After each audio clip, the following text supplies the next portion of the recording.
এমন একটি ঝিনুক খুঁজে পেলাম না, যাতে মুক্ত আছে এমন কোনো মানুষ খুঁজে পেলাম না, যার মন আছে এমন একটি ঝিনুক খুঁজে পেলাম না। নমস্কার বন্ধুরা, আমাদের রান্নাঘরে তোমাদেরকে স্বাগত। আজকে আমাদের রান্নাঘরের রেসিপি হলো সুজির একটা লোভনীয় নাস্তা। আশা করি সকলের খুব ভালো লাগবে। চলো সঙ্গে থেকে দেখে নাও কিভাবে বানালাম। যদি ভালো লেগে থাকে অবশ্যই একটা লাইক দিও, ছোট্ট একটা কমেন্টে জানিয়ে যাও কেমন লাগলো। আর অবশ্যই আমাদের রান্নাঘর চ্যানেলটিকে সাবস্ক্রাইব করে বেল বাটনটা প্রেস করে রেখো, অন্য কোনো ভিডিও ছাড়লে সঙ্গে সঙ্গে তোমাদের কাছে পৌঁছে যাবে। আজকে তোমাদেরকে সুজির একটা হেলদি নাস্তা করে দেখাবো। তার জন্য দেখো এখানে একটা ছোট কাচের বাটির 1 বাটি পরিমাণ সুজিটা নিয়ে নিলাম। ওই একই বাটির পরিমাণে 1 বাটি টক দইটা নিয়ে নিলাম। পরিমাণ মতন লবণ দিয়ে দিচ্ছি। সব উপকরণ দিয়ে একটা চামচ দিয়ে সুন্দর করে মেখে নেব। সুন্দর করে মিশিয়ে নিতে হবে। এই নাস্তাটা কিন্তু খেতে খুব সুস্বাদু হয় এবং শরীরের জন্য ভীষণ ভালো একটা হেলদি নাস্তা। বাচ্চা থেকে বড় সকলেরই শরীরের পক্ষে কোনো ক্ষতিকারক না, ভীষণ ভালো লাগবে খেতে। সন্ধেবেলা স্ন্যাক্সের জায়গায় তোমরা বানিয়ে নিতেই পারো। সঙ্গে থাকো, দেখিয়ে দেবো কিভাবে বানাচ্ছি। 2 চামচ পরিমাণ জল মিশিয়ে নিচ্ছি। জলটা দিয়ে ভালো করে মিশ্রণটা দেখো মাখিয়ে নিচ্ছি সুন্দর করে। মিশ্রণটা আমার মেশানো হয়ে গেছে। এবার হাতের সাহায্যে খুব সুন্দরভাবে ফাটিয়ে নেব। যত ফাটাবে ততই কিন্তু খেতে সুন্দর হবে জিনিসটা। খুব সুন্দরভাবে আমার ফেটানো হয়ে গেছে। এবার 15 মিনিট মতন আমি রেস্টে রাখবো, কারণ সুজিটাকে ফুলতে দিতে হবে। তারপরে আমি বানিয়ে তোমাদের দেখাবো। 15 মিনিট পরে ফিরে আসছি। সুজিটা রেস্ট হতে হতে একটা পুর বানিয়ে নেব। তার জন্য 2 টেবিল চামচ রিফাইন তেল দিয়ে দিলাম কড়াইতে। ছোট চামচের 1 চামচ গোটা জিরে ফোড়নে দিলাম। জিরে থেকে সুন্দর গন্ধ বেরিয়ে গেছে। গাজর কুচি দিয়ে দিলাম। আমি একটা মাঝারি সাইজের গাজর দেখো একদম ঝিরি করে কেটে দিয়েছি। এই নাস্তাটা বানাতে খুব বেশি তেলের প্রয়োজন হয় না, দেখতেই পেলে যে কতটুকু তেল ব্যবহার করেছি আমি। গাজরটা ভালো করে ভেজে নিয়েছি। এই সময় ক্যাপসিকাম দিয়ে দিলাম। ক্যাপসিকামগুলো দেখো ছোট ছোট করে টুকরো করে দিয়েছি। এই সময় ঝালের জন্য কয়েকটা কাঁচা পাকা লঙ্কা ছোট ছোট করে কুচো করে দিয়ে দিলাম। ঝালটা তোমরা তোমাদের পরিমাণ মতন দেবে। 3 থেকে 4 মিনিট মতন ভেজে নিয়েছি। এই সময় আগে থেকেই আমি একটা বড় সাইজের আলু সেদ্ধ করে রেখেছিলাম, গ্রেট করে দিয়ে দিচ্ছি আলুটা। আলুটাও এবার গাজর ক্যাপসিকামের সাথে ওপর নিচ করে মিশিয়ে দেব।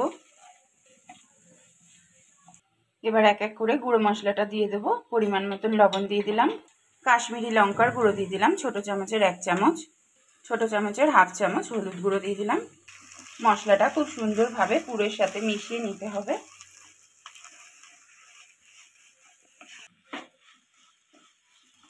পুরটা দেখো নেড়ে নেড়ে একদম শুকনো করে ফেলেছি। আলুর যে জলো ভাবটা সেটাও কেটে গেছে। এই সময় পরিমাণ মতন ধনেপাতা কুচোটা দিয়ে দিচ্ছি। পুরের স্বাদটা বাড়ানোর জন্য ম্যাগির মশলা দিয়ে দিলাম। আবার ভালো করে ওপর নিচ করে মিশিয়ে নেব এগুলো। পুরটা কিন্তু রেডি হয়েই গেছে।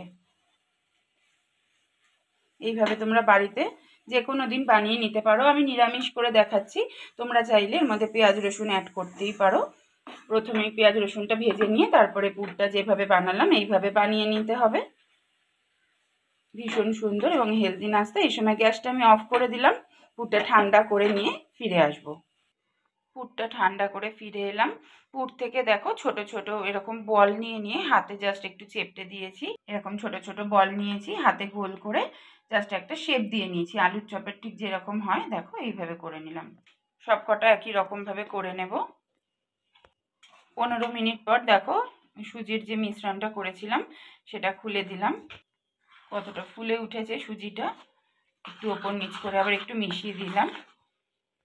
এই সময় ছোট চামচের 2 চামচ বেকিং পাউডার দিয়ে দিচ্ছি। ওই ছোট চামচের 1 চামচের থেকে একটু কম বেকিং সোডা দিয়ে দিলাম। এই সময় সামান্য একটু জল অ্যাড করে দিলাম। সুজিটা দেখো পুরোটাই জলটা টেনে নিয়েছিল, শক্ত হয়ে গেছে। তাই একটু জল অ্যাড করে ওপর নিচ করে বেকিং পাউডার আর সোডাটা দিয়ে সুন্দর করে মিশ্রণটা মিশিয়ে নেব। ছোট চামচের হাফ চামচ জোয়ান হাতে নিয়ে একটু ক্র্যাশ করে দিয়ে দিলাম, হজমটা ভালো হবে। মিশিয়ে দিচ্ছি। এইভাবে আরও 5 মিনিট চাপা দিয়ে রাখবো। একটা পাত্রে দেখো আমি জলটা বসিয়ে দিয়েছিলাম আগে থেকেই, জলটা ফুটে গেছে। ফুটন্ত জলের মধ্যে একটা স্ট্যান্ড বসিয়ে দিলাম, ওর ওপরে এরকম ফুটো ফুটো একটা থালা দিয়ে দিলাম। থালাটার ওপরে ব্রাশে করে অল্প অল্প রিফাইন তেল একটু অয়েল ব্রাশ করে দিচ্ছি। এইবার সুজির যে ব্যাটারটা বানিয়ে রেখেছিলাম সেখান থেকে অল্প অল্প করে মিশ্রণ নিয়ে দেখো চারিপাশে এইভাবে দেব একটা একটা করে। একটু জায়গা ছেড়ে ছেড়ে দিতে হবে, একবারে 3টের বেশি দেয়া যাবে না, কারণ থালাটা তো অনেক বড় নয়, আর গায়ে গায়ে দেওয়াও যাবে না। ঢাকা চাপা দিয়ে দেবো এই সময় এর ওপর দিয়ে। 5 মিনিট পরে ঢাকাটা খুললাম, দেখো কতটা ফুলে উঠেছে মিশ্রণটা। নিচের পিঠটা কিন্তু হয়েই গেছে, ওপরটাও কিছুটা হয়ে এসেছে, নিশ্চয়ই বুঝতে পারছো তোমরা। এর ওপরে এবার একটা করে ওই পুরের যে গোল গোল করে বানিয়ে রেখেছিলাম সেটা একটা করে বসিয়ে দেব। এটা খেতে কিন্তু দুর্দান্ত লোভনীয় হয়, না খেলে বুঝতে পারবে না। অবশ্যই বাড়িতে একবার ট্রাই করবে, ভীষণ লোভনীয় কিন্তু। এর সাথে তোমরা পেঁয়াজ দিয়ে যদি স্যালাড বানিয়ে সার্ভ করো খুব সুন্দর লাগবে খেতে। এর ওপর দিয়ে এবার অল্প অল্প করে সুজির ওই মিশ্রণটা জাস্ট লাগিয়ে দিচ্ছি। দেখো পুরের ওপরে দিয়ে দিলাম চারিপাশ থেকে, সবগুলোতেই একই রকমভাবে লাগিয়ে দেবো ব্যাটারটা।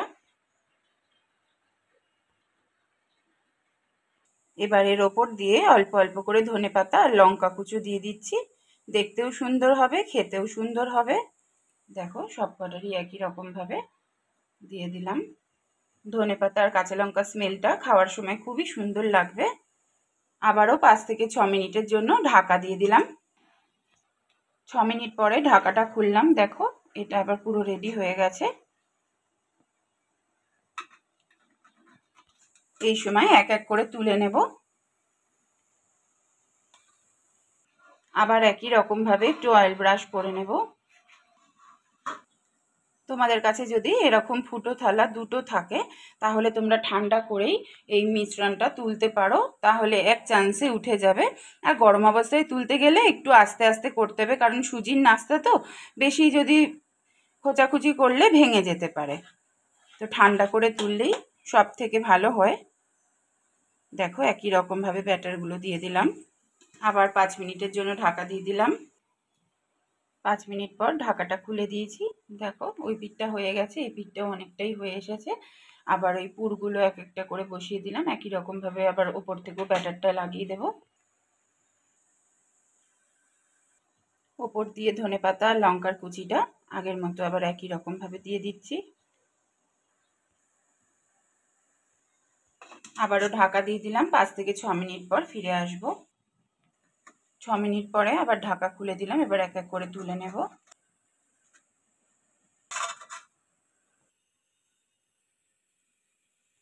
একটা কড়াই গরম করে 1 চামচ মতন বাটার দিয়ে দিলাম। এবার বানিয়ে রাখা সুজির নাস্তাগুলো হালকা করে একটু সতে করে নিচ্ছি বাটারের মধ্যে। তোমরা চাইলে যেভাবে ভাপিয়ে করেছি আমি, এই ভাপা নাস্তাটাই কিন্তু খেতে পারো যে কোনো সস বা চাটনি আচারের সঙ্গে। আমি একটুখানি সতে করে নিচ্ছি, কারণ আমার ওইভাবে ভাপাটা ভালো লাগে না, তো এইভাবে খেলে আরও স্বাদটা বেশি হবে।